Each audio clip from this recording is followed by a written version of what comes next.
Muli na namang nalubog sa lagpas taong baha ang malaking bahagi ng Cagayan dahil sa bagyong Nika. Sa loob lamang na mahigit isang buwan, 5 bagyo ang naminsala sa kanila, kaya ubos na ang pondo ng lokal na pamahalaan.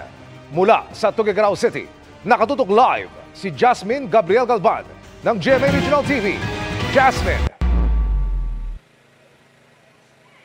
Emil, sa mga sandaling ito ay mas tumaas o mas lumalim pa yung baha dito sa Barangay Sentro 10 sa Tuguegarao City. Kung kaninang tanghali ay halos umabot lamang sa bubong ng bahay yung baha. Ngayong gabi ay wala na tayong makitang bubong ng karamihan sa bahay dito sa lugar. At as of 6 p.m., umabot na sa 11.2 meters ang antas ng Cagayan River, mas mataas na sa critical level.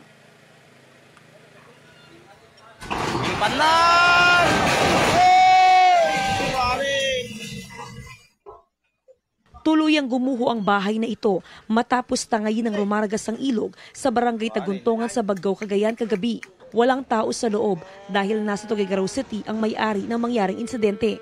Isa lang yan sa 4 na bahay na gumuho sa lugar kagabi.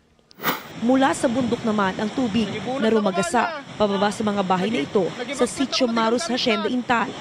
Damay din ang Kamunayan Daycare Center. Nagdala kami ng food packs, non-food items, kitchen utensils, mga kumot po, then bigas.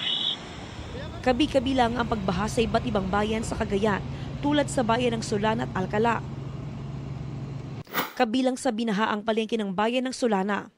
Habang sa bayan ng Gonzaga, kinailangang i-rescue ang mga taga-barangay Santa Clara. Abot tuhod naman ang baha sa Kinawigan Elementary School sa bayan ng Bugay. Sa Tuguegarao City, mabilisan naman naghakot ng mga gamit ng mga tindera dahil sa mabilis na pagtaas ng baha kahapon. Tulong-tulong ang mag-anak na ito na maisalansan sa kahon at maisakay sa kanilang sasakyan ang panindang mga grocery. Kaya konti lang po yung gamit kasi hindi pa talaga kami nagbalik po ng mga gamit. Po kasi nung huli po, 30 to 45 minutes lang po, nandyan na yung tubig. Isinakay rin sa garong ang refrigerator, pagkatapos ay mga panindang gulay.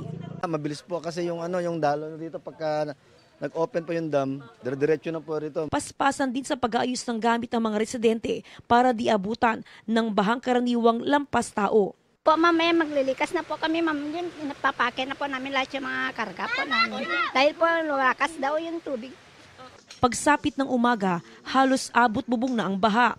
Sa mga tent sa kalsada na natulog magdamag ang ilan. Hirap, ma'am eh. Pataas-pataas na naman yan eh. Kaya tignan mo yung karga namin. Ang dami namin karga, ma'am. Halos nahihirapan na sila sa nangyayari.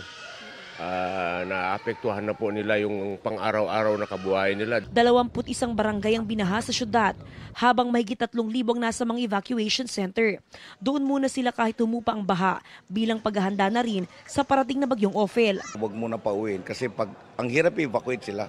The problem is not going back, is but evacuating them.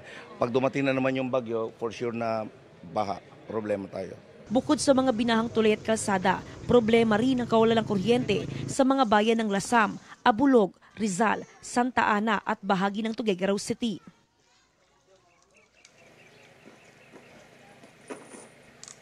Emil, buwan ng Oktubre ng isailalim sa state of calamity ang probinsya ng Cagayan matapos manalasa ang bagyong Julian. At hanggang sa ngayon nga ay under state of calamity pa rin ang probinsya. Samantala, simula buwan ng Oktubre hanggang sa ngayon, 5 bagyo na ang nanalasa sa probinsya ng Cagayan. Emil? Jasmine, ika mo nga, nakakalimang bagyo na, may nakapila pa. Sana lumis na nga, ha? Kailan pa naubos yung calamity fund dyan na nabanggit na rin ng Pangulo kanina? Actually, Emil, after Bagyong Christine ay wala ng calamity fund, the quick response fund. Ang provincial government ng Cagayan, wala nang nagamit na pondo para doon sa mga bagyong Leon, Marce at maging sa bagyong Nika. Pero wala namang naging problema so far kahit na walang available na calamity fund ang probinsya dahil meron namang pondo ang iba't ibang local government unit dito sa probinsya ng Cagayan at meron ding mga na-receive na presidential assistance sa ang iba't ibang LGU sa probinsya ng Cagayan, Emil. Ang binabanggit sa informasyon, libo-libo pa rin mga kapuso natin ang nasa evacuation center. Anong kinakain o iniinom nila sa ngayon? O meron bang nabili na ito at kakasya pa ba? Alam mo, tama ka nga dyan, Emil. After pa ni Bagyong Marce hanggang ngayong Bagyong Nika, ay napakarami pa rin yung mga evacuee o yung mga residente sa mga evacuation center. Although wala ng calamity funds, bagamat wala ng calamity funds, ang provincial government ng Cagayan, walang nagiging problema dahil yung mga food packs, yung mga tubig, yung mga kinakailangan ng mga evacuee o ng mga residente ay nanggagaling yan mismo sa national government, partikular sa DSWD. Plus, meron ding mga food packs mula sa local government unit. Ang sistema kasi, Emil, tsaka lamang magbibigay ng food packs ang provincial government kapag naubos na yung food packs mula sa LGU at maging sa DSWD. Pero ang sitwasyon kasi sa probinsya ng Cagayan ay sapat yung mga assistance, yung mga food packs, yung mga tubig sa iba't ibang lokal na pamahalaan. Kaya kahit nawala ng calamity fund ng Cagayan, ay meron pa rin sapat na food packs sa mga evacuation center, Emil. Ingat at maraming salamat, Jasmine Gabriel Galban ng GMA Regional TV.